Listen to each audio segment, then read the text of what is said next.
গরম ভাতে ইলিশের আসল স্বাদ পেতে চাইলে একদম হালকা এই রেসিপিটা বানিয়ে দেখতে পারেন। কাঁচা ইলিশ বেগুন পোস্ত আর পেঁয়াজ দিয়ে খেয়েছেন কখনো?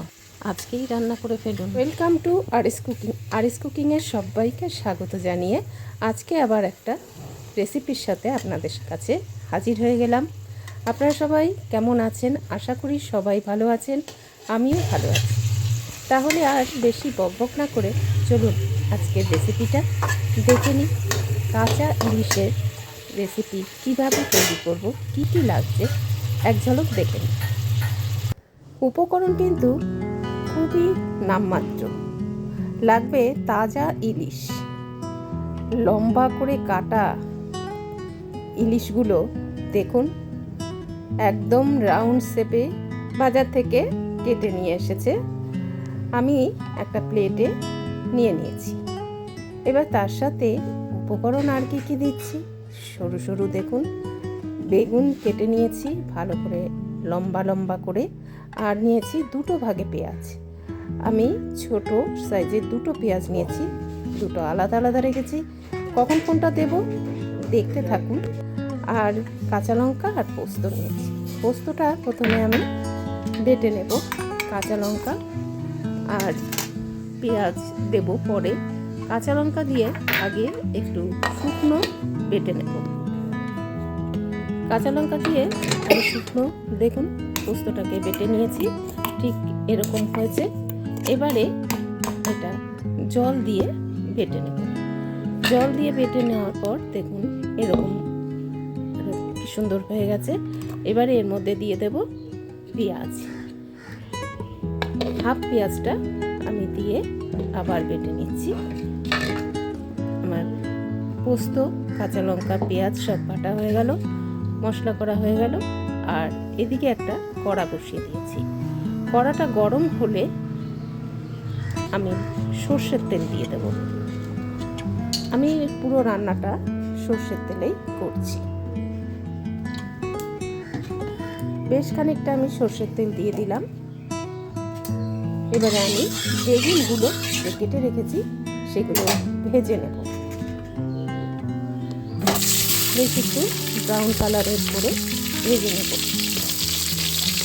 বেগুনে কোনো নুন বা হলুদ আমি কিছুই দেবো না, নুন দিলে বেগুন গলে যাবে, তার জন্য নুনটা দেব না। দেখুন আমি লাল করে বেগুনগুলো ভেজে নিয়েছি। এবারে বেগুনটা একটা বাটিতে তুলে নিচ্ছি। বেগুনগুলো এরকম লাল করে ভেজে তুলে রেখেছি। এবারে ওই কড়ার তেলের মধ্যে আর একটু তেল দিয়ে দিলাম। তেলটা ভালো করে গরম করে তার মধ্যে দিয়ে দিচ্ছি পেঁয়াজ কুচনো, যে হাফ পেঁয়াজটা ছিল সেই পেঁয়াজটা আমি দিয়ে দিলাম। পেঁয়াজটা একটু ভাজা ভাজা হলে পরে তারপরে আমি এর মধ্যে দিয়ে দেবো পোস্ত, যে বেটে রাখা যে পোস্তটা সেটা দিয়ে দেবো। আমি হালকা ব্রাউন কালারের করে ভেজে নিচ্ছি পেঁয়াজটা। আপনারা তো অনেকেই অনেকভাবেই ইলিশ মাছ পোস্ত দিয়ে রান্না করে খেয়েছেন, একবার এইভাবে রান্না করে খেয়ে দেখবেন, সত্যি অসাধারণ লাগে খেতে। এবারে বেটে রাখা পোস্তটা দিয়ে দিই। পোস্তটা কাঁচা লঙ্কার পেঁয়াজের মিশ্রণটা দিয়ে এবার ভালো করে কষাবো। যেহেতু এখানে পেঁয়াজ দিয়েছি সেহেতু আমি ভেজে নিচ্ছি, কষিয়ে নিচ্ছি। আর দিয়ে দিলাম স্বাদ মতো নুন। নুনটা আপনারা যতটা মাছ নেবেন সেই আন্দাজে দেবেন। আর এবারে মশলা ধোয়া বাটিটা ধুয়ে এবার জলটা দিয়ে দিলাম। সামান্য জল দিয়ে ভালো করে কষিয়ে নিচ্ছি। মশলা যত কষানো হবে তত রান্নার টেস্ট বাড়বে। ইলিশ মাছ কেবল সুস্বাদুই নয়, পুষ্টিগুণে ভরপুর। ইলিশ মাছে প্রচুর পরিমাণে ওমেগা 3 ফ্যাটি অ্যাসিড থাকে। এটি রক্তের খারাপ কোলেস্টেরল এলডিএল কমায় এবং ভালো কোলেস্টেরল এইচডিএল বাড়াতে সাহায্য করে, যা হৃদযন্ত্রের ও স্ট্রোকের ঝুঁকি কমায়। আচ্ছা, গল্প করতে করতে আমি ইলিশ মাছটা ভেজে নিচ্ছি। দেখুন আমি বেশ কিছুক্ষণ ধরে নাড়াচাড়া করছি। ইলিশ মাছ যখন ভালো করে কষানো হবে তখন এর মধ্যে দিয়ে দেবো জল দিলাম অল্প করে, আবার কষিয়ে নিলাম। তার মধ্যে কাঁচা লঙ্কাটা দিয়ে দিলাম, কাঁচা লঙ্কা 3-4টে দিয়ে দিলাম। যে যেরকম ঝাল খাবে কাঁচা লঙ্কা টিপে খেয়ে নেবে। আর ওপর থেকে দেখুন তেলটা বেরিয়ে আসছে। যতক্ষণ না মশলা কষে তার গায়ের থেকে তেল বেরিয়ে আসবে ততক্ষণ মশলা কষানো কমপ্লিট হয় না, এটাই আমরা জেনে আসছি। তা দেখুন আবার একটু জল দিলাম। এইভাবে মশলা যত কষানো হবে তত মাছের টেস্টটা বা রান্নার টেস্ট বাড়বে। এবারে এর মধ্যে আমি কাঁচা মাছগুলো দিয়ে দেব।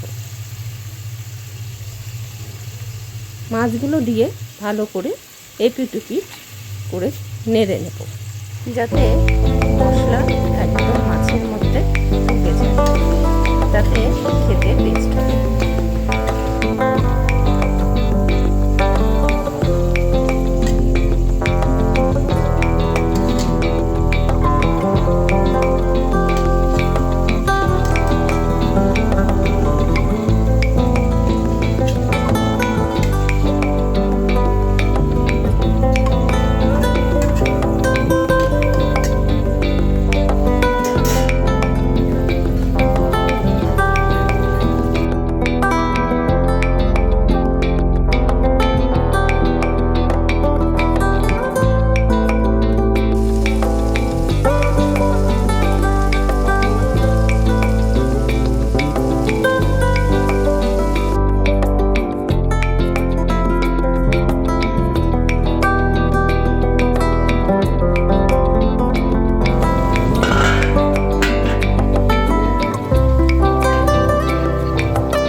পরিমাণ মতন ঝোল দিয়ে এবারে বেগুনগুলো দিয়ে দিলাম। ভেজে রাখা বেগুনগুলো দিয়ে আমি 2 মিনিট ফুটিয়ে নেব।